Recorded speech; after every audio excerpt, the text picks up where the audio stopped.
Hello, this is David Gordon Koch reporting for the NB Media Co-op with volunteer Matthew Wright. Matthew has been using a wheelchair full-time since 2020. He recently took me on a tour of downtown Moncton. The experience highlighted the difficulties that people with disabilities face navigating the city. Matthew, who is a member of the NB Coalition of Persons with Disabilities, also raised issues including the high cost of equipment like wheelchairs and the struggle to make ends meet on social assistance. As part of this report, Matthew also interviewed officials from the City of Moncton and the City of Dieppe to see what they're doing to improve accessibility. Stay tuned. I'm going to back it up because the reason I'm backing it up is because it's quite steep. And it's a lot easier to back up than it is to try and navigate the hill. That's a really steep hill. That's why I went and put her in the old, what I call the old reverse, and pulled myself up that way. It's just a lot easier. There's really not much we could do about it. It's natural land. But it's one of those hints that I'll be giving out to help people understand how to navigate certain inclines. Here we go. Sorry, it is difficult. You have to be in somewhat shape. I'm not the poster boy for physical fitness or anything like that. But it is It's a fairly cumbersome thing to be doing. But I mean, it's a lot easier to do it that way than it is to push it up. The momentum, I can use the momentum backwards a lot easier in my case than going forward. Using your legs instead of your arms. Both. I use both. Yeah. I use my right, and I use my arms quite a bit. You know, probably to someone who's not in a wheelchair, it wouldn't look like much, would it? No, actually, the only reason I know about it is because I'm in a wheelchair. Yeah. For disclosure, I used to do a lot of deliveries into this area when I was a courier before I became a wheelchair user, and I never had a problem. I just walked. I didn't have to do anything special. Yeah. When did you become a wheelchair user? I became a full-time wheelchair user in 2020. January of 2020, I fell at home over my puppy, and I dislocated my bones. And that wasn't fun. Were you using it part-time before then? I did use it in 2018 for 6 months, and then I came back to work, and then all of a sudden, in 2019, I fell over my dog, and the rest is history. Even just a regular everyday person can trip over that. That's actually a bad trip hazard. Just the edge of the curb over here? Yeah, the edge of the curb. There's about, I'd say about a quarter of an inch to a half an inch. A little bit down. So if somebody's not really paying attention, texting on the phone or whatever, you could be walking and walking and walking. Next thing you know, you're on the ground because you tripped over that. And it just doesn't make it very safe or very accessible. And especially when you're in a wheelchair, it does get caught sometimes too. A lot of corners like that. Yeah, this is actually a big issue. Right now, if I try to get onto the sidewalk, see, I'm stuck. But I end up having to do this to get up. To get some momentum? Yep. See what I mean by not accessible?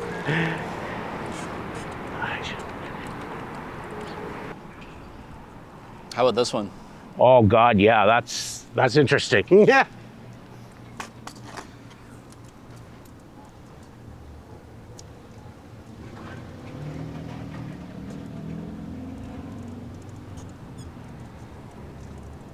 Okay. But no, it does get tiring. And not everybody can do that, right? Because everybody has a different stamina. One thing I notice is they have like a wheelchair window, like a door stopper. I could push it, but I can't push the wheelchair in because I'm a big guy. Whereas if somebody, say a smaller person, like a senior lady or somebody that's a child, that's perfectly fine. So the big misnomer right now too is because it's a part of, if it meets the accessibility standards, like the building code, it's accessible. No, I'm sorry, it's not. Yeah, I've actually had places I've gone, and it was supposedly an accessible washroom and accessible place. I wasn't even able to get into the accessible part of the bathroom because my wheelchair was too wide, and they had a real narrow door. People think because it's, like I said, because it's made to the building code, it's right.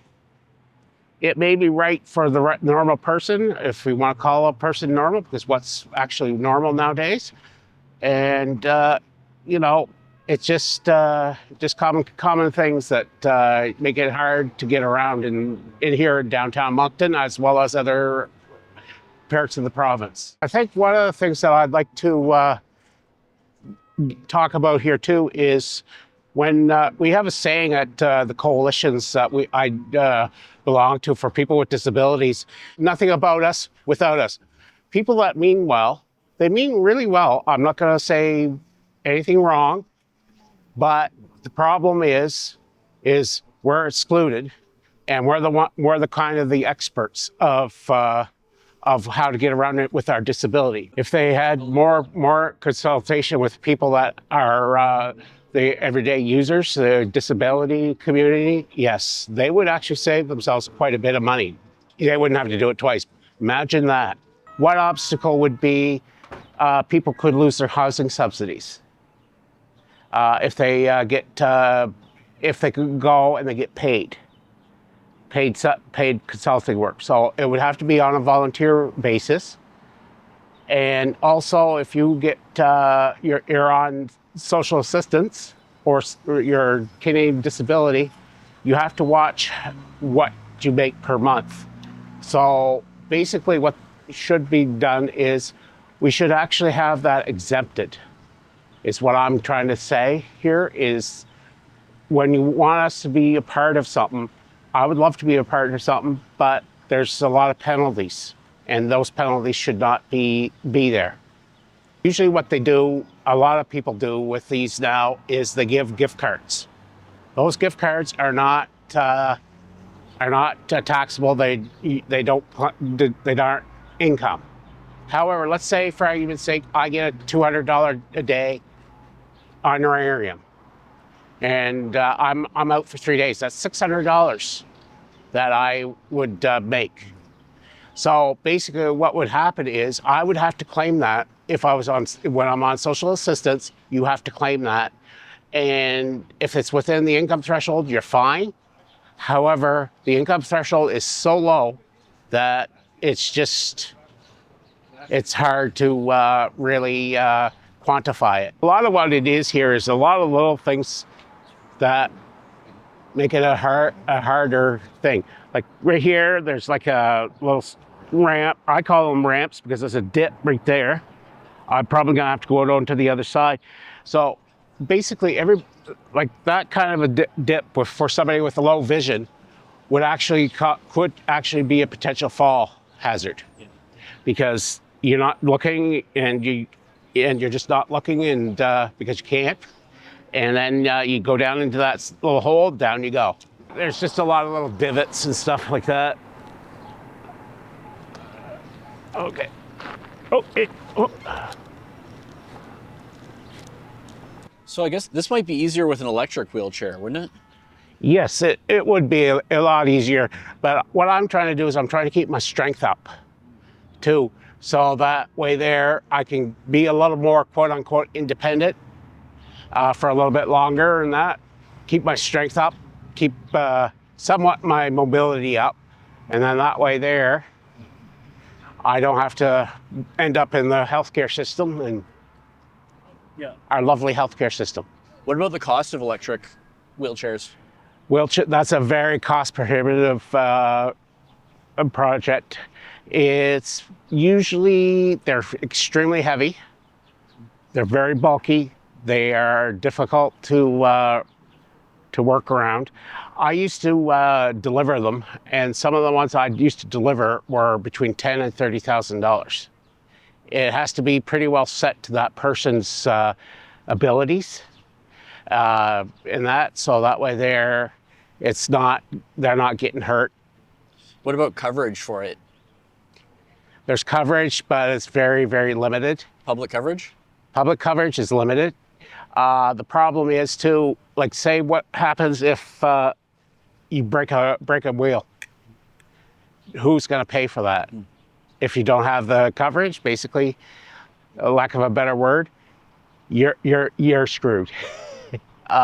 Social development does cover some stuff. However, it's not keeping up with the times. It's inflation and things like that. Yeah. How much did your chair cost? My chair here, this one here, cost $2,000, but I actually had Blue Cross. Uh-huh.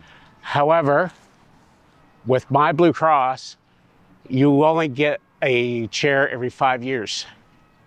But let's just say, for argument's sake, which I have had, the tires fall off, which I've had so many times. I have to pay for those. They're not cheap. Just one tire for just mine is over $400. So wow. Imagine somebody on social development that's only making between $600 and $1,000 a month. How hard was it to adjust to using a wheelchair full time? I had a really hard time. There's a lot of resources out there now because when I was in the hospital, I was in a very low spot, and I was the type of person that I was a go-getter. I always went from 8 in the morning till midnight. Then all of a sudden now I have nothing. Like, it changes your life. It changes your perspectives. And that, so I have actually started what they call a peer mentorship program with Ability New Brunswick. Then you learn you're not alone, and it helps. To learn about how the City of Moncton is dealing with accessibility issues, the NB Media Co-op interviewed Vince Marola. He's the city's Community Development Officer for Social Inclusion, and he met with us in City Hall's Art Gallery on June 27th. Vince, how does the city try to include people with disabilities? Including persons with disabilities, like all other citizens in our community, is very important to us. So there are a number of ways in which we do that. As you are aware, we have an accessibility committee that's been around forever, decades. We've had representation from persons with disabilities to the nonprofits that serve them. And we meet regularly, and I just so happen to be the staff to the accessibility committee as well. So aside from that, we rely on the accessibility committee to provide input to both council and staff as to how we can make the city more accessible to everybody. A follow-up question to that is you do have people on with disabilities. Right. One of the things that I often find is that people, although very well-intentioned, they forget to bring in people with disabilities to try it out. Oh, right. And then all of a sudden, I'm not going to mention the city, but there was a nonprofit group that said, yes, this is good to go. But when one of our members went to do it, it wasn't up to the specs that really a place for people with disabilities should be. They ended up spending a little bit more than they budgeted, and that's an actual problem. Would there be anything that you as an inclusion officer could say that, say, if these nonprofits that are well-meaning, but they have to, in order for them to say this is accessible, they have to prove that they have used people with disabilities? So yeah, I think what you're alluding to there is universal design, which is very important. Sort of, it's an ethos. It's not just about design. It's about incorporating the end user throughout all stages of the process. So it's not just like building a parking lot or a sidewalk or a building, and then asking the disability community to come in and say, "Hey, how do we do?" It's about incorporating the end users throughout every step of the process, so that way you get it right from the beginning. Because, as you know, getting it right from the beginning, it saves much more money than having to retrofit after the fact. Yes, it sure does. Uh, is there going to be retrofit, like talking about the tenders and stuff like that, people that are on construction? Uh, when you're doing the strike, because God bless them, construction sites, that there it's a necessary evil. However, it's getting really difficult for people with disabilities, especially people with low vision and wheelchair people.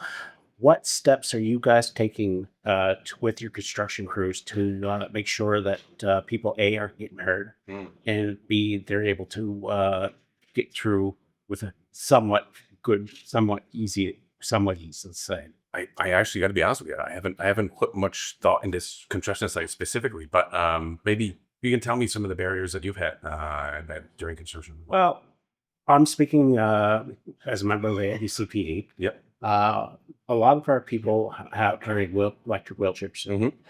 And one of the problems is they don't have the construction site signs a little further they're in what they're supposed to be, but they should be back a little bit more for people with disabilities. Okay, I got you. So is it sort of impeding the path of travel? Yeah, it's the impeding of travel. Yeah. And one of the things with somebody with a low vision, when they have that white cane and they don't really catch that sign right there, guess where they're going? They're going right on the floor, right on the ground. Right.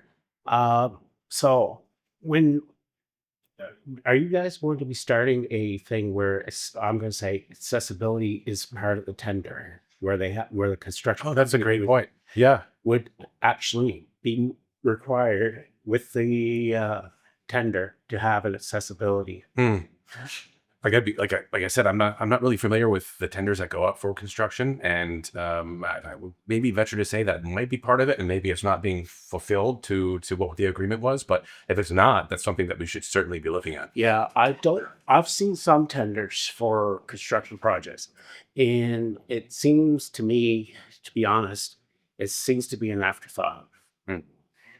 And I'm thinking when we're talking about what I'm saying is when you decide, okay, we need to tender out, let's say the resurfacing of Main Street. Okay, what are the things that we would need to do with the people with disabilities? Maybe I would suggest a line where somebody with a disability could actually call in and find out where the construction is that day. That would be one.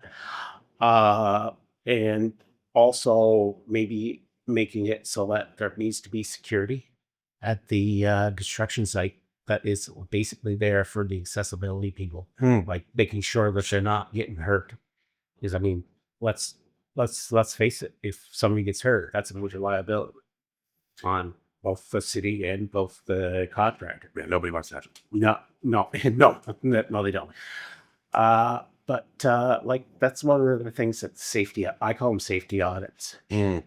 Maybe that's something we should be looking at. I think that's a great idea. Accessibility wise, maybe get either myself or somebody with a disability, a wheelchair, or somebody that's visually not able to navigate without themselves. We try to let them navigate that area by themselves, but have their help there if they need it.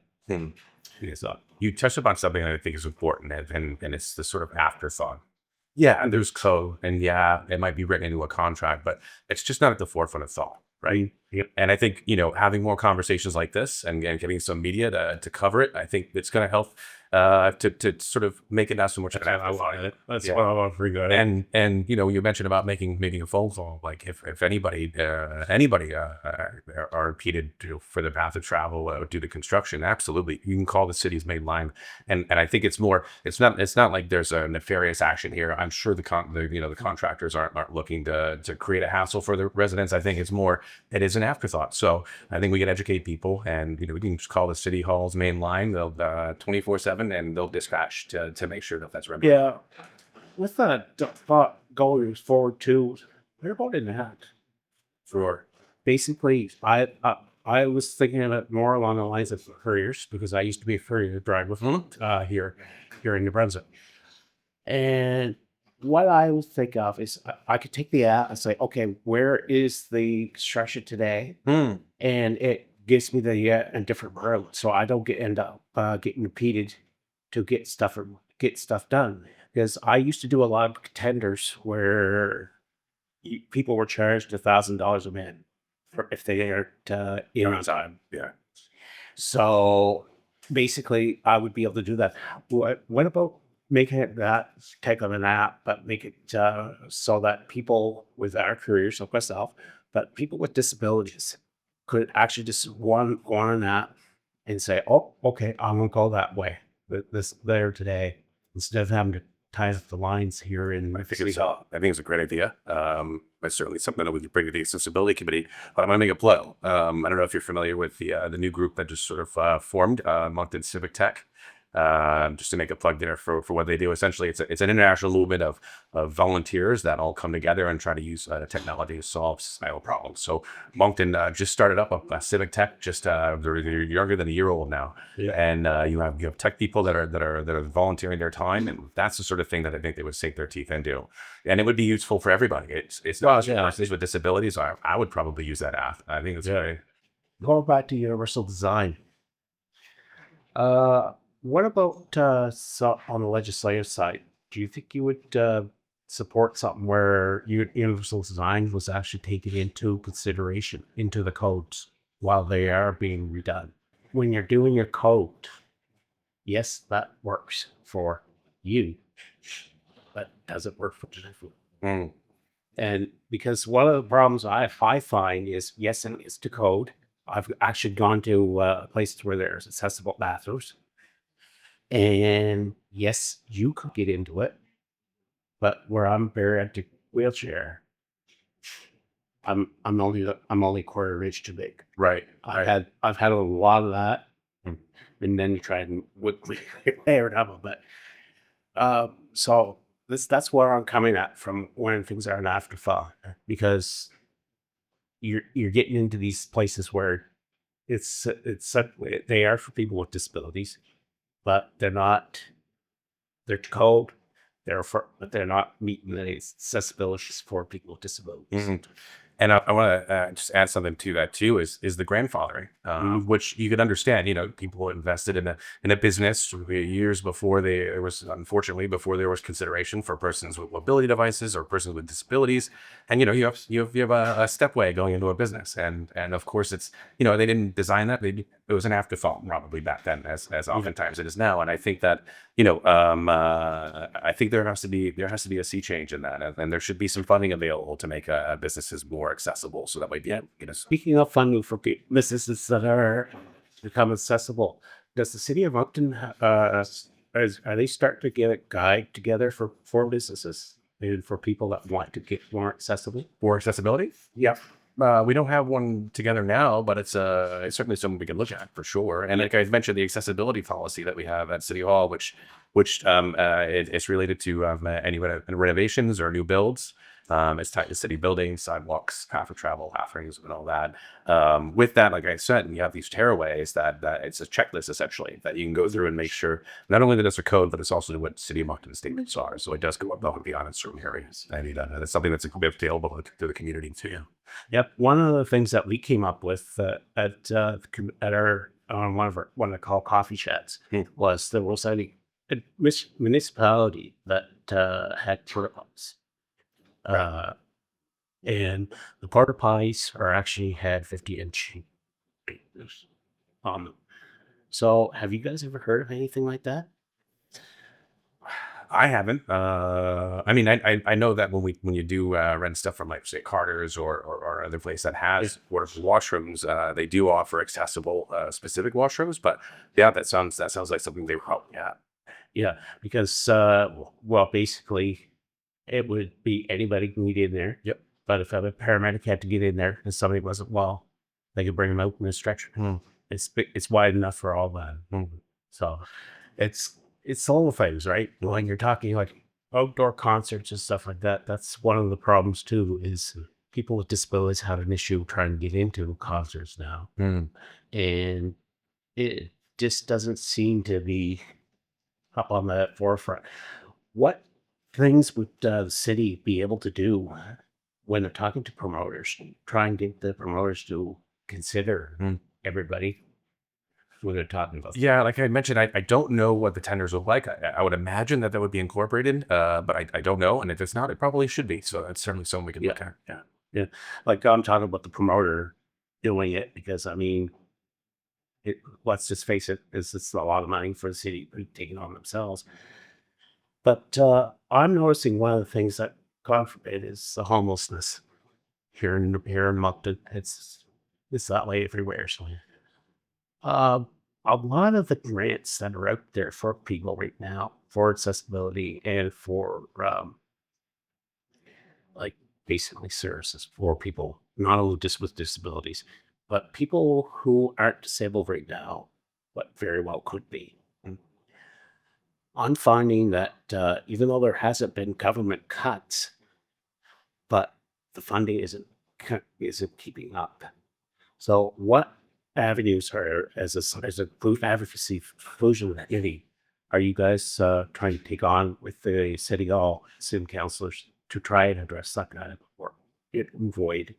So maybe you're referring kind of like to rent subsidies and the MV housing wait list and Rent subsidies, MB housing. One of the things that I'm also looking at, and I'm discussing right now too, is a lot of places are stopping giving community like meals because they just don't have money. yep. I'm gonna make one plug. It's Harvest sometimes, and they were giving, I believe, it was 700 meals a day, but it got to the point where the money isn't there. So, what things could be done to make sure the grants are meeting the needs? What I'm talking about is that the subsidies and basically anything that a person really needs to live. Well, I think a big role for government, and we're sort of getting philosophical here a bit, but I think a big role for government is filling in wherever the market can't, right? Yep. And the market's just not designed to take care of basic needs: food, clothing, shelter, water. So government needs to step up and do more to make sure that at the very minimum those basics are covered. But as you know, as we were talking about, like there's so many people on the housing wait list. We know that social assistance is certainly not enough money to get by, let alone afford the rent here at Moncton. Well, yeah. And the same would be said about disabilities as well. So I think there's more. I think government needs to reassess our allotments for assistance and do more to address the affordable housing crisis that we have. And as a municipality, these issues are a lot of these are provincial mandates, the responsibility of province, and that's not to say that there's not a role for municipalities to play and businesses to play and citizens to play. But a big role for us is to advocate and having these conversations with community and bringing light to some of the issues that folks are experiencing. Well, yeah, it's a good thing to have. You need these advocates, such as all the different advocates that there are out there. However, there seems to be, again, not enough. Don't read me. Yeah, we definitely need to make more investments into affordable housing, developing housing, the right housing for the right people. Yeah, there's affordable housing, but there's also affordable and accessible housing. You need to make sure that you have the right housing built for the needs of the community. And right now, those needs are pretty wide. And Yeah, exactly. Because I mean, if you're not getting your meals today, that could actually help create a person with disability. Of course, it's not there, and maybe putting that go into a little bit wider scope. That would actually, if we put some money in today, you might actually be saving money in primary healthcare tomorrow, or like 10, 15 years from now. there's no doubt in my mind that it would. Yeah, because that's one of the things that's going on right now as far as accessibility, as far as healthcare, is there hasn't been a lot of thought put into accessibility, how bad our healthcare system for a long time. And I'm getting into something that's probably more the provincial government's way. But the thing of it is, what can a person do that is just the average Joe, just like myself, who who thinks there should be more done for people with disabilities and people so they don't become disabled?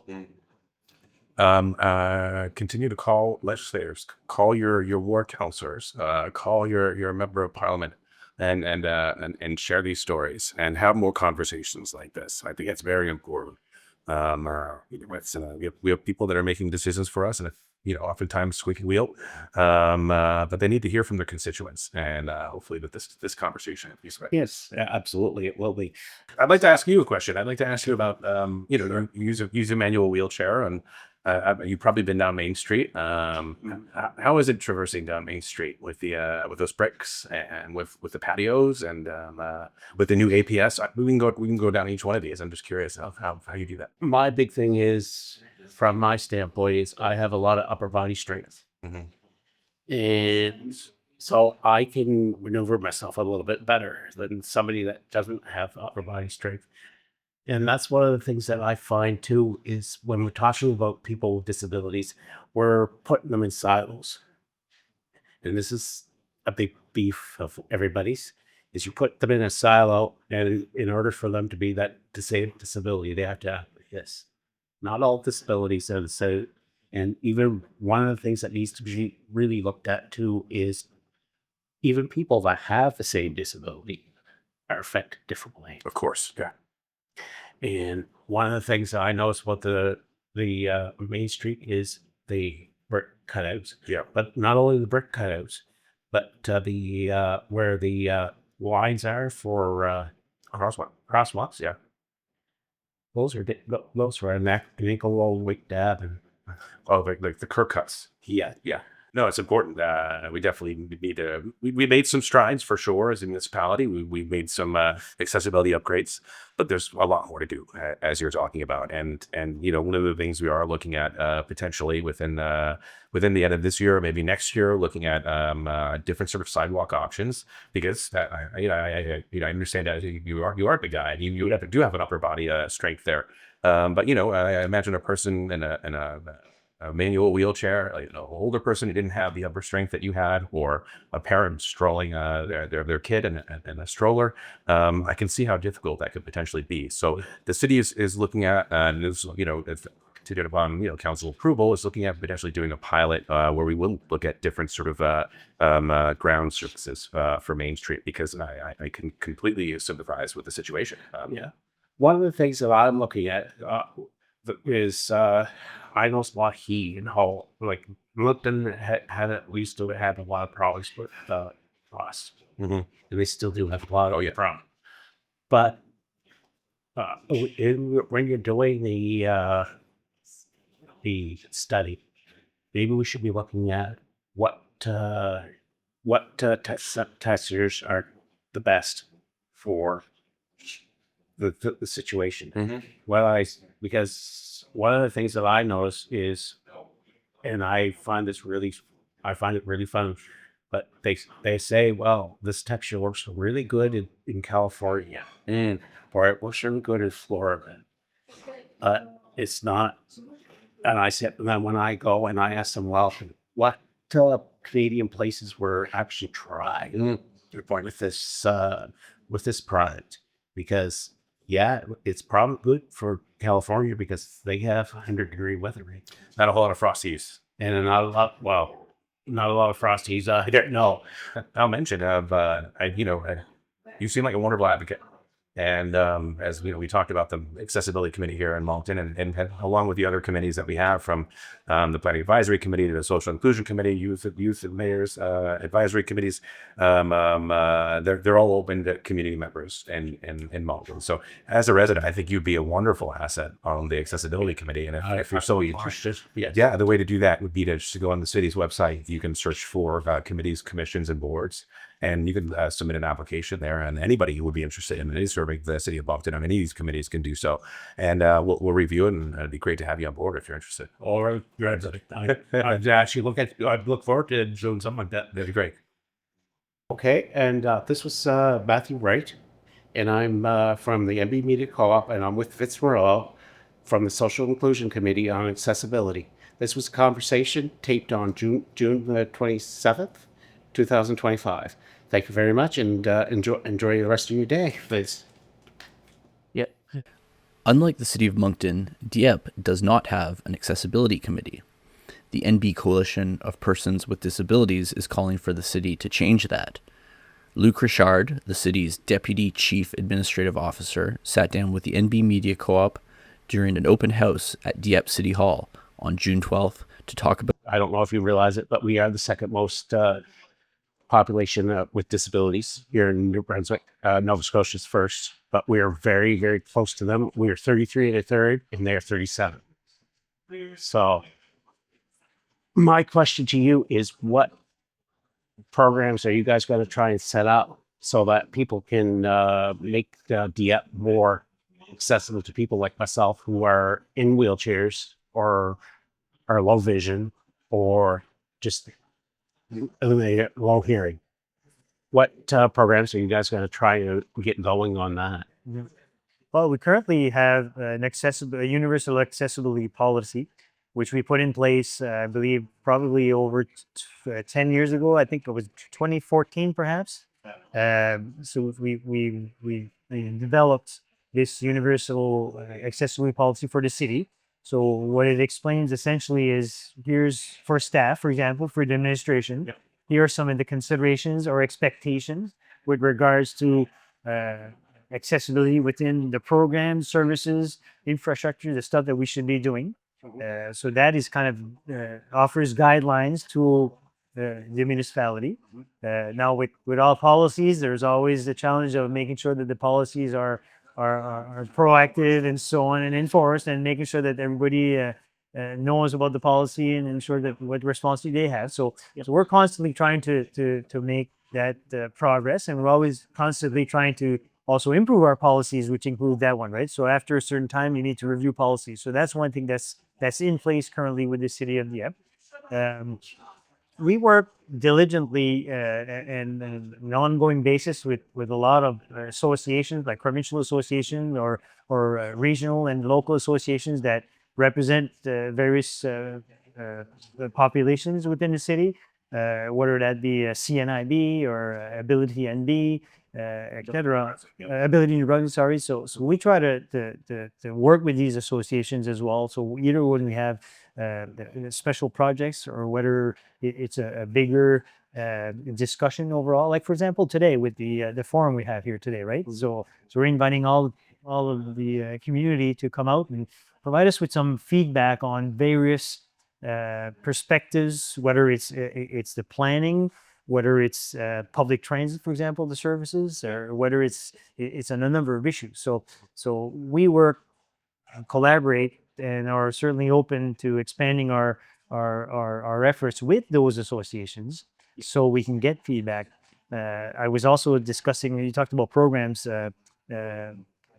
We recently did two accessibility evaluations of our buildings through, I think, the capacity and the capacity and no, I think sorry, That would be it would probably be with ability itself. that's right. So they came out and we asked them. We were proactive in saying, hey, we'd like you to come out and evaluate our building and tell us what's working well and what's maybe can improve.